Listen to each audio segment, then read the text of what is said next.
spring break next week. I hope everybody had a chance to watch the Lights game last night. It was actually a pretty good stream. Sometimes it gets kind of jumpy and breaks up. I don't know, from my house anyhow, it was really a good stream. Other than, did any of you guys watch the game at all last night? Other than the last 14 seconds of the game, the camera guy apparently decided that he wasn't going to follow the game anymore, so the camera kind of stayed on this end even though the action was going on down at the other end. At that point it was kind of irrelevant because we had the game in hand, so it wasn't a big deal, but still kind of frustrating when you're sitting there. You kind of want to watch the end of the game and watch your guys celebrate a little bit and things like that, but didn't get to. So our guys ended up winning by 6, so they get the pleasure now of driving to LC. I'm sure they probably came home last night. They'll probably take a shower and eat breakfast and jump on the bus and head to LC because they got to play tomorrow night, I think it is. Saturday. What's tonight? What's today? Thursday? No, I think they do play Friday night. I think they play down there. Yeah, it might be Saturday night. Maybe it is Saturday night. I'll have to check. And announcement too that our gals, Skylights, will be playing here tomorrow night, Friday night at 7 o'clock. So go and support your Skylights. They play UGF again. Again, yeah. That's who UGF won, and so they advanced. So they're coming up here to play us. Just played them a week ago. Let's hope the outcome's the same. Except it'd be nice to win by another 10 or 15 points on top of what we beat them by, but that's all right. So we'll take a victory in any case. We hope. The other announcement then would be Ski Hill. Just got an email this morning. There's lots of great snow. I think we've got even more snow on Monday. I don't know how much. But we had good snow at the end of last weekend, and it's cool enough this week that it should be good. It should hold up pretty good, so we should have good snow. And then the forecast is for like 40s, sunshine, so it should be a perfect weekend for skiing, if anybody wants skiing, or you guys that go to the other side, board dorks and shredders, you guys can come out too, I guess. We haven't banned board dorks and shredders yet, so. Okay, let's take a look at the last week's assignment. Why did Ferris have the highest contribution margin? And I think I've gone through, I didn't get everybody's corrected. I think I got about 7 out of 10 corrected, so there's a couple of you that I haven't, sorry. But please provide specifics, okay? I'm still getting, and I still don't want to get, and a few of you got my feedback was that I know what the definition of contribution margin is, right? It's your price divided by your variable costs, and yet some people will give me that as their answer, that, well, they had a high price relative to their variable costs, okay? I know what the definition is. I want some specifics. I want you to dig in. I want you to tell me what are the things, because, and the reason I want you to do that is because these are the things that will help make your team successful, right? Okay? Its prices were relatively high in every segment, but they were especially high in the low end and traditional segments. Okay, so Ferris kept prices up in those two segments especially. The other segments, there were other teams that had similarly high prices, but they were certainly at the high end in every single segment. Okay, they did invest a little bit in automation, not a ton, but they got a little bit in automation, so that reduced their labor costs. A big one was low MTBF in the low end. Okay, low MTBF lowers your material cost, right? Okay, and they did that. Okay, did it affect their sales in the low end? I don't know. We'll take a look at some of those things. And then I would add not much overtime. Okay, and I know I preach, or I lecture, or whatever you want to call what I do up here, that having overtime is not necessarily a bad thing, right? You can certainly use your capacity, and in fact I would encourage you to use your capacity, but the truth of the matter is, in a case like this, especially early on where they have plenty of capacity, they did benefit with slightly lower labor costs because they did not use overtime.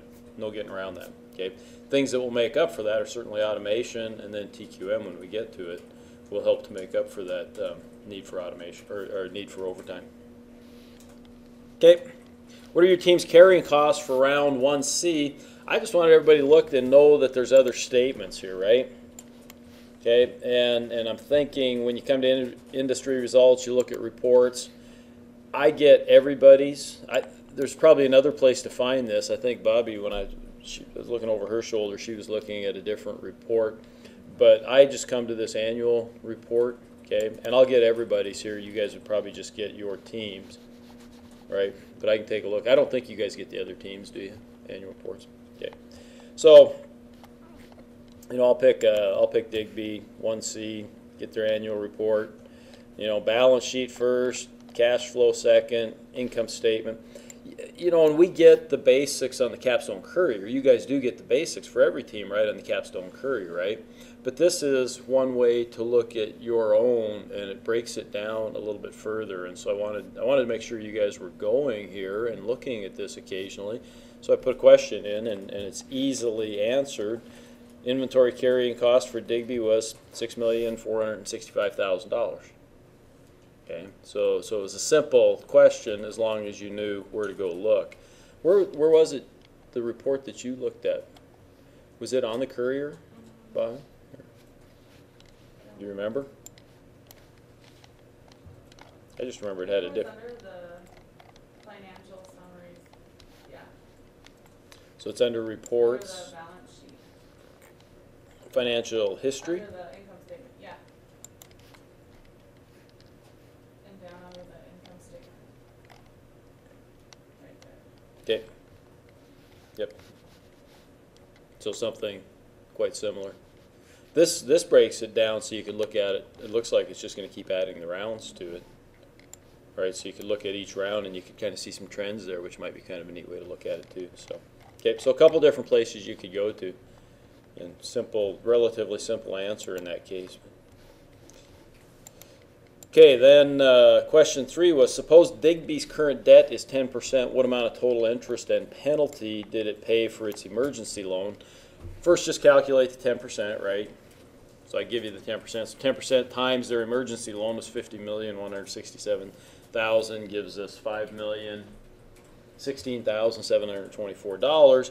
Then you had to dig out your guide and you had to find out that Uncle Al, and that's even what the guide calls him, okay? Uncle Al charges you a 7.5% penalty. Okay, that is huge, as you can see. Okay, so then you have to multiply the 7.5% times the same 50 million, and you'd get 3,762,000. And a lot of you went to the next step, and that's great. You should have combined those, added those together, so it should have been 8,779,000 something. Okay, I think people did reasonably well on that. So as long as you found it in the guide, that 7.5%, the math then is pretty simple. So, okay, in the high end, how much money after tax did Chester leave on the table? So another one of these doggone questions, and I think the ones I corrected, I was still finding some difficult things. Okay, and I'm not sure. I got to go back and look because I think, yeah, I would have had to have even this. I asked this question, and it was deeper than even I thought that it was. So I can tell you that my answer is not exactly as complete as it ought to be. Okay, and I'll show you why in a little bit. But the math, and so you know, when I looked at you guys, I just kind of wanted to see how you were proceeding on this. But it's total actual versus potential was 20.5 and 13.3 on the actual. I think that's right on this one anyhow. Okay, so 7.2% times the total demand for the segment, right? Times equals 223,776 units that they could have sold. That part's exactly right. Okay. Times the unit sales of $37.50 equals 8.392 million in total sales. That part is exactly right. To there, that doesn't change. Okay, that part's right. Variable costs, and this is where I think I'm off a little bit. Their variable cost, $24.98. That's the combination just of labor and materials. times the same 223,000 units equal about 5.6 million. So its gross profit was about 2.8 million. Subtract the total sales minus the variable cost. Tax would have been 35% of that 2.8 million, so the tax would have been just short of $1 million. Net income would have been about 1.82 million then. So I think my problem is, and we'll go take a look at it here.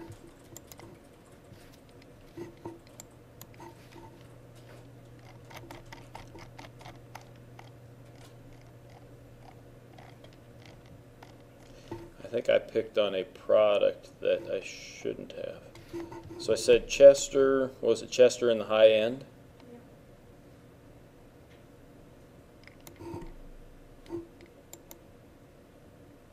In the high end, yeah.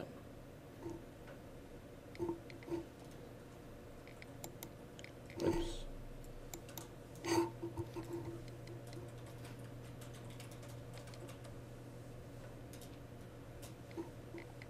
So it's,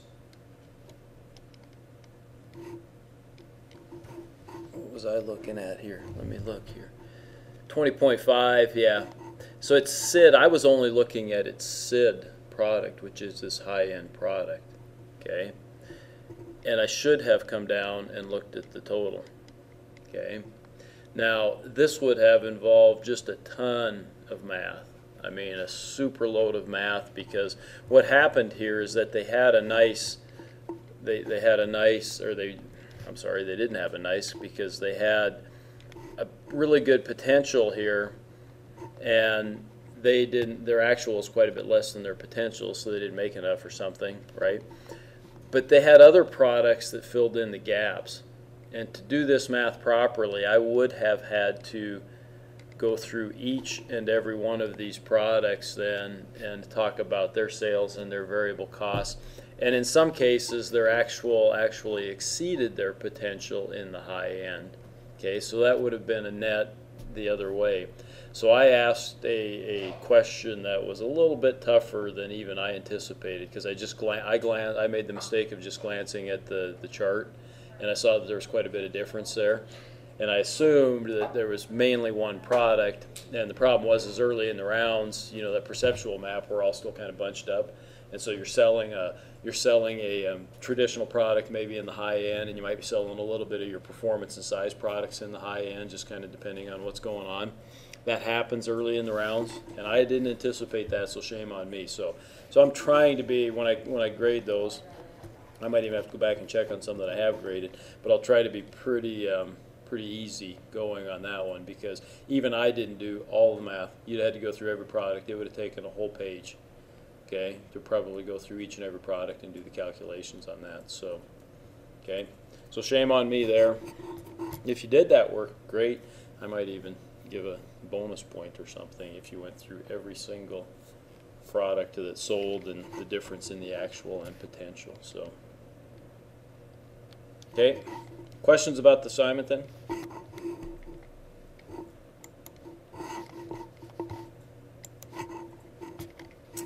Let's take a look then at round 2.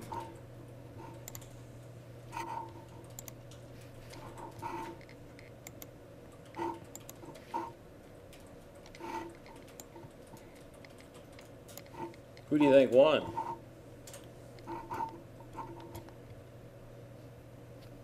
Mikkel already put it in the spreadsheet, so she knows.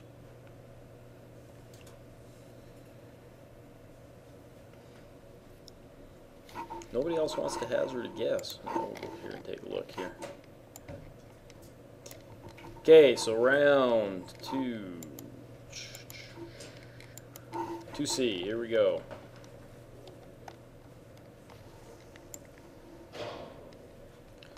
Earnings per share, we had Ferris, Erie, Digby, so the computer team still did the best.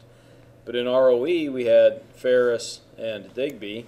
What's that tell us then between Erie, say, and Digby? It probably tells us that Digby has a little smaller amount of equity, is my guess. Okay, It's not even really a guess because Erie had a higher earnings per share, so it made more money per share. That's great. It might have made more money, hard to say, overall. But I can say then that when Digby's ROE exceeded Team Erie's, then I'm pretty sure then that Team Digby had a smaller total equity, right? Because ROE is just net income over equity, and so when your denominator is a little bit smaller, makes your ROE a little bit bigger, right? Contribution margin, Baldwin had the highest contribution margin, so maybe they got some stuff going on there. Stock price, Digby had a big jump in stock price. Part of that was that they were down to nothing basically after the first round because they had a bad round, and it made a big jump here this round, so good for them. Profits, Ferris, and then Digby. So Digby did have a higher profit, even though it had a lower earnings per share. Oh, so what happened there? Digby had a higher profit, a bigger profit than Erie, but it had a lower earnings per share. And what happened there? Getting a lot of blank stares. Deer in the headlight looks. Would it be more shares outstanding? More shares outstanding. So yeah, Digby continues to issue shares in spite of the fact that I think every class period this has come up. I have said that debt is cheaper than equity. More specifically, if I were playing this game, I can't imagine issuing shares other than the very start of the game, maybe. And even then, I doubt that I would. Okay, because debt's cheaper than equity. And you guys have pretty good access to debt, right? If not in the long term. I think you're limited in the long term, but I think in the short term, the limits aren't that great. I think you guys have pretty good access to debt in the short term. So, okay, so more shares outstanding. Cash flow, Chester did the best in cash flow strategy. You know what, though? I got to come up here because, Digby had a really high leverage, 2.8. And,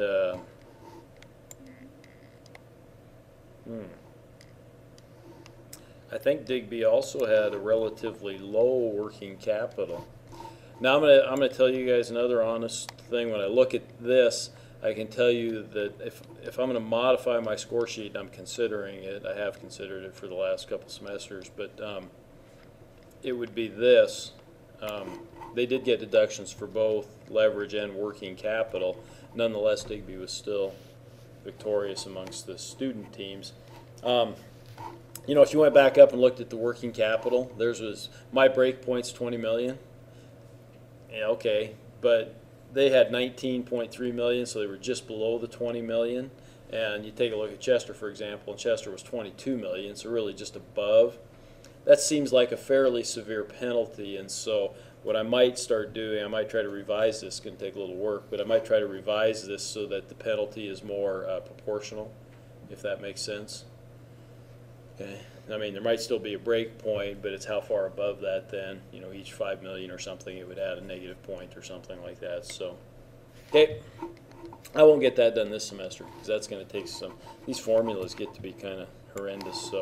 So Digby wins. Congratulations, Digby. Yes, that means you guys don't have to do the assignment for over the spring break. Lucky you. Okay, well, let's take a look at why Digby won and see if they're going to win next round. Sales is the first thing. Boy, does that jump out at you. Okay, Digby really pushed sales. The other thing that jumps out at me is they pushed sales and they had the smallest SG&A to sales. Now, again, that's a ratio. Okay, so my guess is they spent as much on SG&A to sales as other teams. But my other thing is that even though they're doing that, they're generating more sales by doing that. What, off the top of your head, why would they be doing that? Any ideas? How come they can generate, if they're spending roughly the same amount? We'll go down and take a look. Let's go look at SG&A to sales just for the heck of it here. SG&A, Digby spent 17 million. Chester spent 19 million. Andrew and Baldwin didn't spend much. They had small sales. Ferris spent 19 million. Erie only 12 million. Okay, so they're up there. but they're not at the very top of the heap, and yet they generated by far the most sales. So what other things happen that really generate sales? Yeah, customer buying criteria. I think we forget that.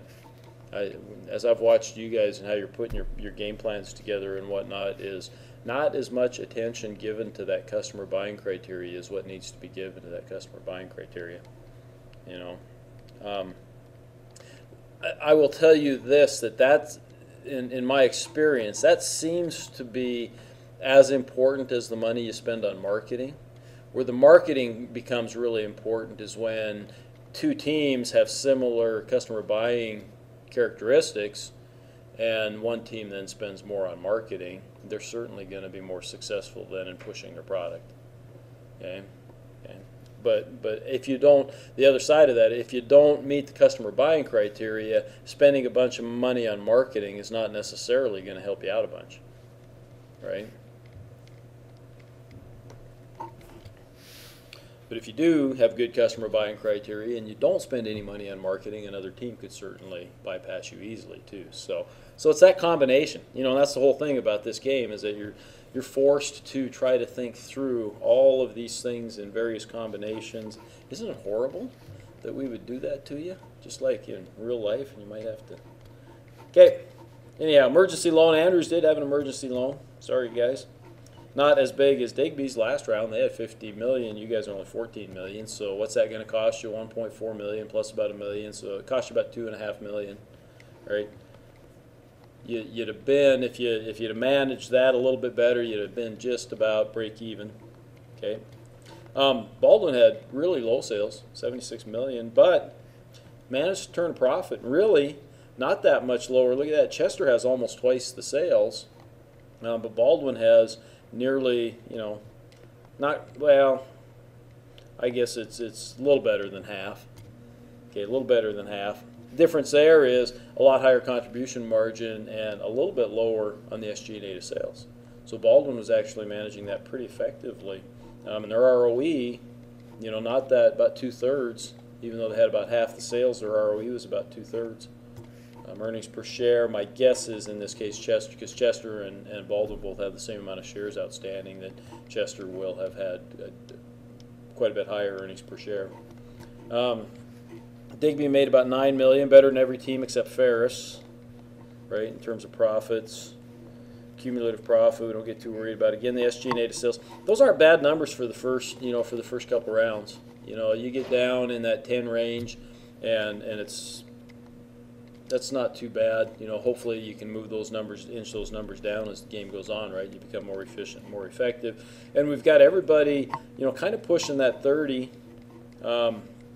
Andrews and Chester a little bit on the low side, but everybody else kind of pushing that 30. And Baldwin really up at 36. That's pretty impressive, actually, for a contribution margin at this point in time already.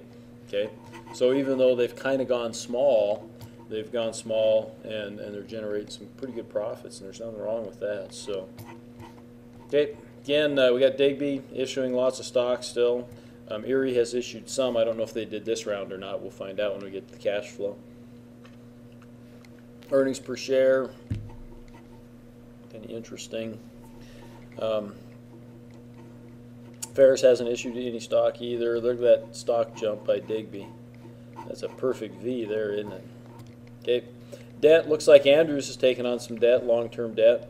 Looks like Digby has taken on a lot of long-term debt, $38 million, right? Again, you guys have access, I think, to a decent amount of debt. So, cash flow, inventory. So we had, Digby got rid of. They obviously had a lot of inventory left over. They got rid of a lot of that. So Chester, Andrews and Baldwin built some inventory. Probably looks like in Andrews' case that might have been the contributing factor to their emergency loan, along with some plant improvements. Plant improvements, look at that. Baldwin spent a lot of money on plant improvements. For a little itty bitty company, in terms of sales and stuff, they spent a lot of money on plant improvements, as did Digby. Okay, knowing where those plant improvements are is going to be important, and Erie and Ferris to a much lesser extent. Sales of common stock. Digby sold some more common stock. Here we go. They raised $2 million. I don't know how many shares they sold. Here's a thing. If you went back last round, right? The price of their stock, I can only guess kind of down here. It looks like it was pretty cheap last round. We could go back and check. $1 or $2 maybe. Okay. So they sold a lot of stock, which increases their shares outstanding here big, and they really didn't generate much money for doing that. Okay. That's an error. That's kind of like the buy high, sell low type of error that a lot of investors make. And that's basically, I think, with an error that they just made. Okay, so they issued a lot of shares that's going to ultimately hurt their earnings per share. No ifs, ands, or buts about it. It's not going to hurt their ROE so much because they didn't bring in that much cash, but it's going to hurt their earnings per share big time because they sold shares when their stock price was low. Okay, if you had a lot of chutzpah, or whatever, I think that's a Hebrew term or something. But if you had a lot of that, you might have actually bought back shares when your stock was that low. Okay, and that does take some, that takes a little bit of risk. You got to have some resiliency to risk if you're going to do that. So, understandably, okay, but a lot of investment. Look at that, lots of investment. They issued $38 million just about in long-term debt. Baldwin issued a little bit of debt, as did Andrews. Emergency loan, cash, balance sheet. Again, what I find interesting, let's come down to total fixed assets. So, in spite of the fact that Baldwin has low sales, their assets are pretty good sized here. And that goes back, they invested a lot of money, so we're going to have to see what's going on there. Chester's a relatively small company, the smallest other than Ferris in terms of their total fixed assets. And what can be more important sometimes is the total equity. And so we see here, Andrews, on the other hand, has the least equity. So Andrews, decent amount of debt, partly because of their emergency loan and those types of things. Because Andrews really has quite a bit of, they're the second highest in fixed assets, and then they have a lot of debt. And it turns out that gives them the second lowest amount of equity. Yeah, that might mean some risk. Okay, income statement. Some things here early on, not a huge deal. We're not seeing tons of differences yet, although we see things like this. Interest, Baldwin paying $6 million in interest, Digby paying $13.5 million in interest, and Andrews paying $11.4 million in interest. So some huge numbers there. Tons of capacity. When I look up at that, I still see lots of blue. Wasn't there that blue dress, gold dress, white dress thing that was on the internet or something? What color was it? Blue and black or something. I don't know. I think they were two different dresses, but. Okay. Did you guys see that? Yeah. Yeah, I don't know, but it's kind of like this, right? It's blue, I think gold. One was white and gold, and the other was blue and something.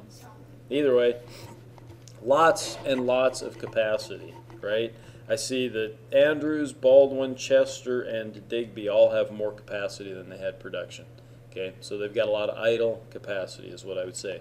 Only our two computer teams actually have production that exceeds their first shift capacity. Okay, and you know which two teams probably had the highest scores. Hint, hint. Some things going on here. Looks like Andrews had some trouble selling their traditional product, or maybe they just made so many more, but I'm guessing selling was a part of it, because look at that. Chester sold 1.6 million, Digby 1.5 million, Erie 1.5 million. So it looks to me like they planned to sell a few more, but they did not. And why might that be? Price a little bit there. Age maybe. Yeah, age might be a little bit of a factor in there. Price may be a little bit of a factor. We'll have to look when we get down to the traditional segment and see. Chester sold better, but they still ended up with some in inventory. Baldwin, same thing as Andrews, quite a bit in inventory there in the traditional segments. So we're seeing a lot of, if you guys are making your estimates for next round, look at that. You got 1.2, 1.8, 2.7. You got about 3 million units of inventory in that traditional segment. Okay, about 3 million units of inventory. So when you're making projections, that's the kind of math you should be doing every time. Even if you do it in the top of your head like I just did, it gives you a pretty good idea what's out there, right? High end, not so much, right? That's traditional. Ooh, I didn't add that to the traditional, so I missed that because Erie's moved some into the traditional, so you actually got about 3.2 million in the traditional segment. Okay. High end, yeah, not too bad. You got 0, 0, 0, 0. Andrew's the only team that has any inventory in the high end, and they've only got 127,000 units. So our high end's basically tapped out. That's not much inventory overall. And they have the highest price there, so that could be the reason. We might want to take a look at that too for Andrews and see. Low end, ooh, look at that. We're tapped out in the low end, it looks to me like. Okay, my guess is we met demand, but we probably only met demand because we were selling some other products in that low space. Probably some of the traditional products sold in there, but otherwise we're tapped out. So we got zero inventory really of low end products. And we're getting far enough along, third round, where we're starting to get some separation. It's going to be a little more difficult, to sell some products, other products, the traditional products that might sell in the low end. But as we'll see, we're probably going to see some traditional products moving into that low end too, because we see that happen, and we saw that happen in the practice rounds.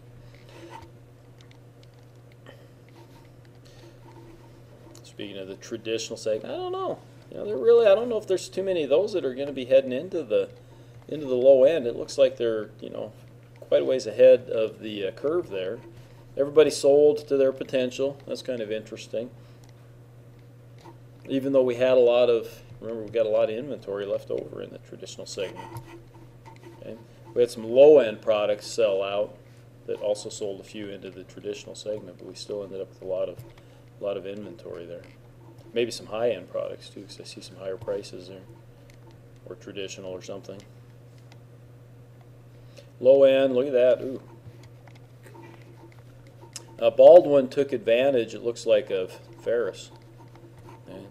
Baldwin had a relatively low potential here in the low end, but it looks like maybe got kind of bailed out a little bit by Ferris. So their sales would have even been that much lower.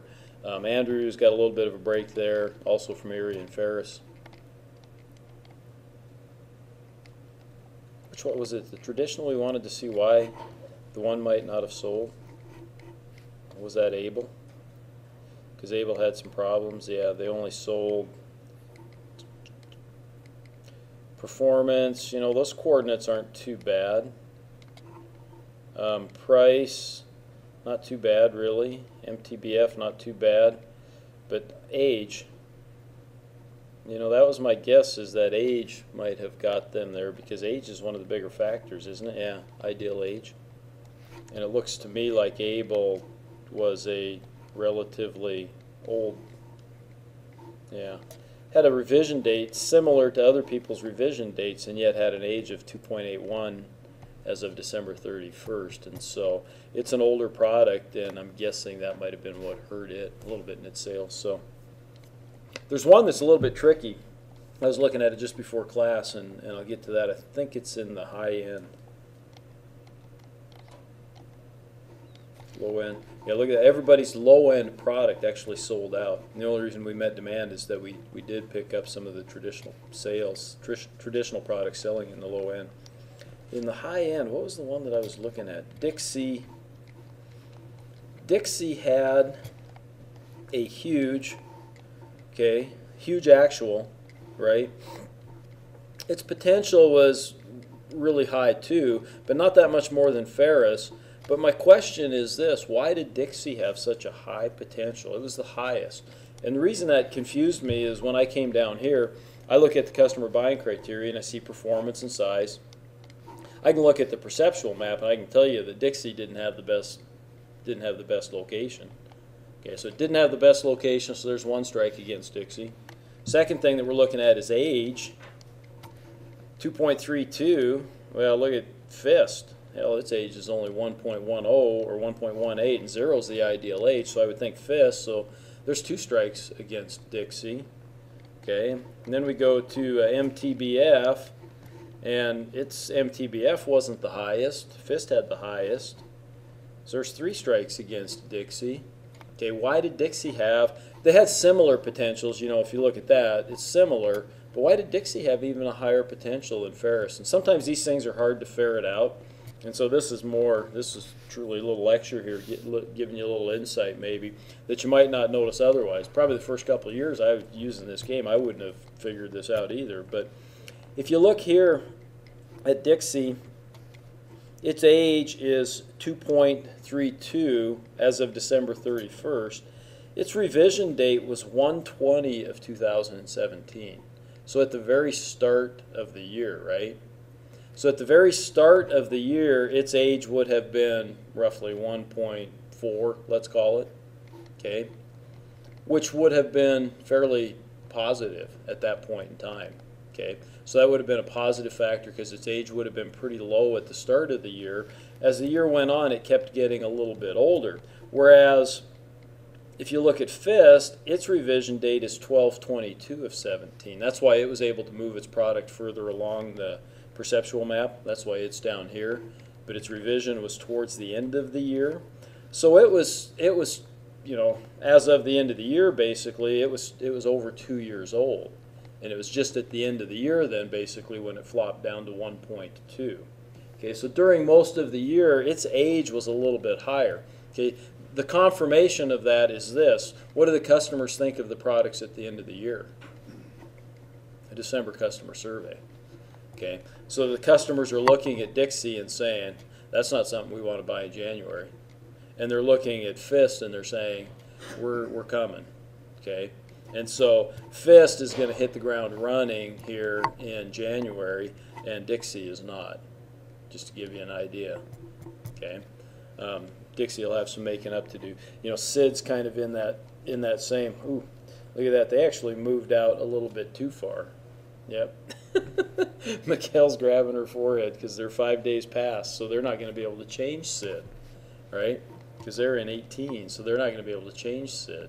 So that's going to be tough because it's going to be an older product, right? So, and Adam is there and kind of competitive. Not much on the December customer survey, but Adam's way the heck back here, right? Okay. Now, honestly, you look at this, there's only four companies competing, though. And Adam's not very competitive because it's way the hell back there. So you've got, you know, 3 that are kind of competing. Sid's going to be back a little bit. But are these other companies going to be able to make enough product to meet the demand? That's going to be an interesting dynamic. That's going to take a little bit of math to figure out. Okay, that's where opportunities sometimes show up in this game, especially in the later rounds.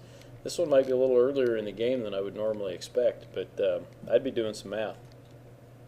Now the other problem that we have, I'll show you, is this from the math side. Ferris has got a new product coming in. Digby's got a new product coming in, and Baldwin has a new product coming in. I don't know where they're going to come in. I don't think does it tell us? Baldwin, it gives us coordinates. So it's got a coordinate of performance. So it's going to come in not on the high end. Digby, it doesn't tell us. And Fox is going to come in 10-1 and 8-3. So we could look at that and figure out where it's going to come in.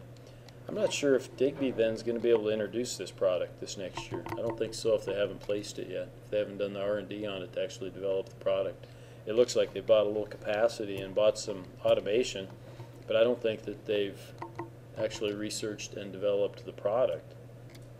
That's what it looks like to me, because there's no MTBF and there's no coordinates, so they're going to have to actually do the R&D, so they might have kind of missed a step there in terms of getting that introduced. So you might have one product here that might be entering in the high end too that would enter into that math. So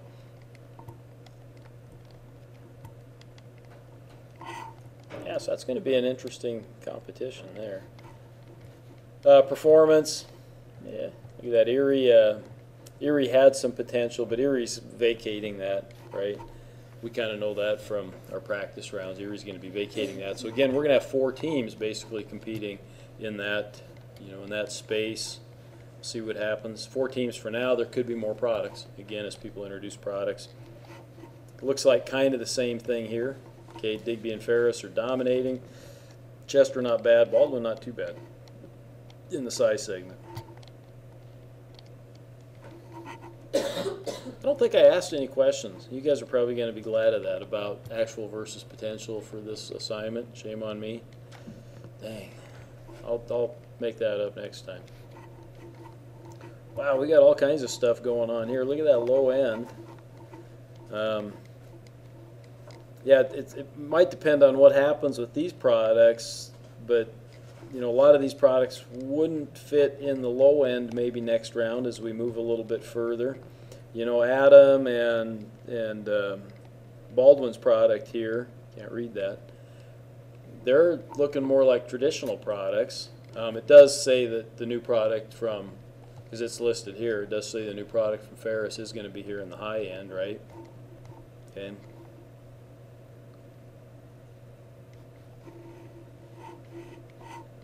Yeah, interesting.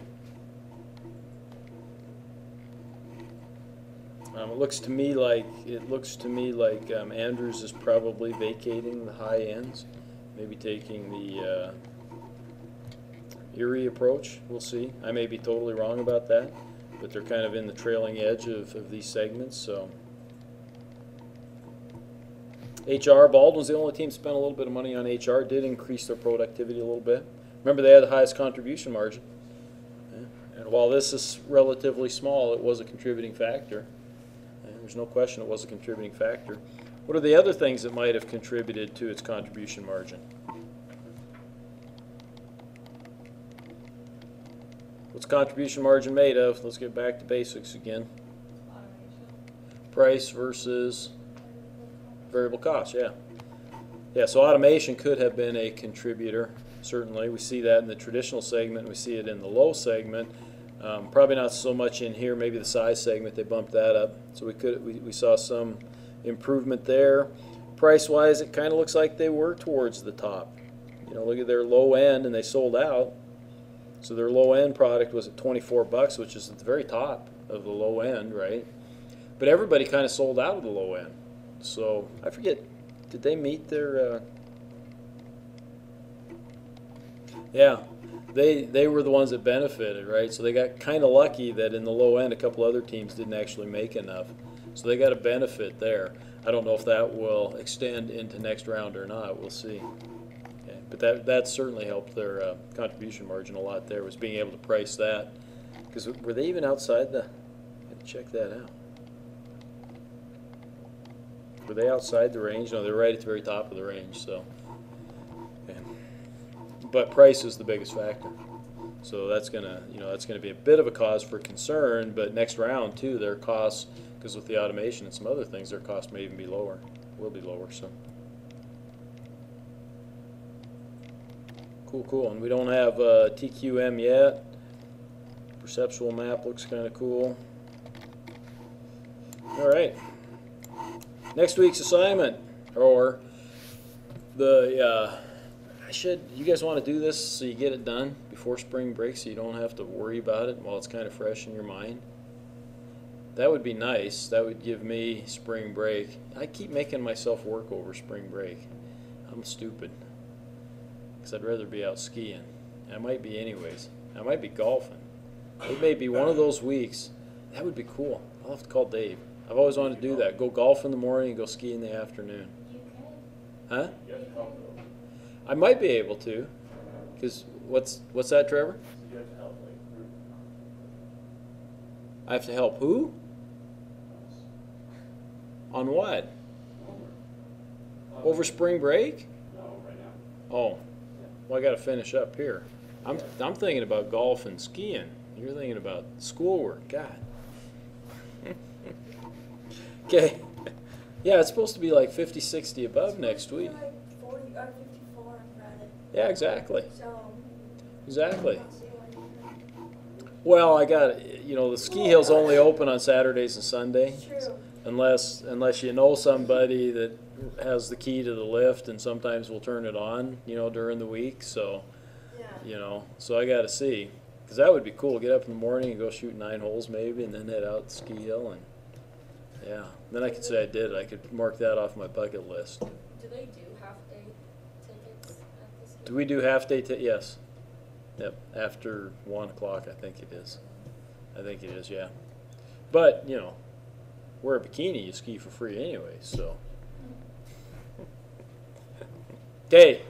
Let's look at the homework. Got kind of distracted there. I forgot where I was at. I gave you guys some easy questions this time. So, see. Ebb had the lowest material cost in the low end segment. How or why? And then we've had that question before. Why does it have the lowest costs? Certain. But I also want to know, did that fact adversely affect Ebb's sales? So were they affected by the low material costs? 2, what is the total industry production capacity in the high end segment for next round? In other words, how many units can all 6 teams make in that segment? Oh, that was kind of just what I was talking about. That doing that math is going to be maybe important, especially for some teams, especially those teams that are competing in the high end still. 3, what will be the total industry demand in the performance segment for next round? Right? So we're doing a little bit of math. It tells us it tells you what the demand was for this round. It tells you what the growth rate is. Basic math. Okay, 4, why did beads sell out in the low end segment? Oh, well, I think I already kind of answered that one for you.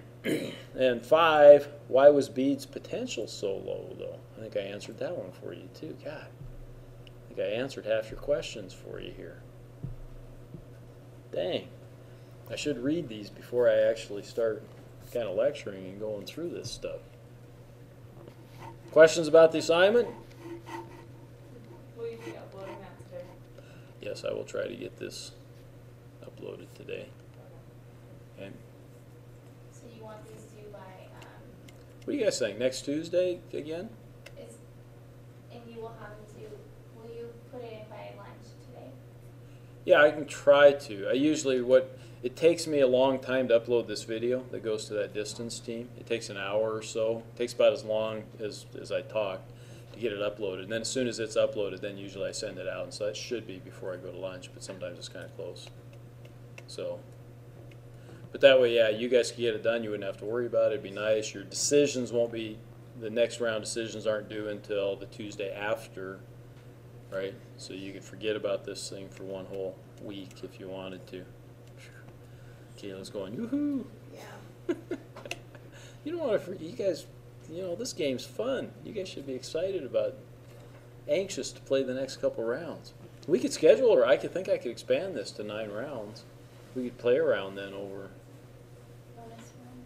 Okay, the other thing, remind me right after spring break, in case I forget, remind me, just say Comp XM. What's the deal with the Comp XM?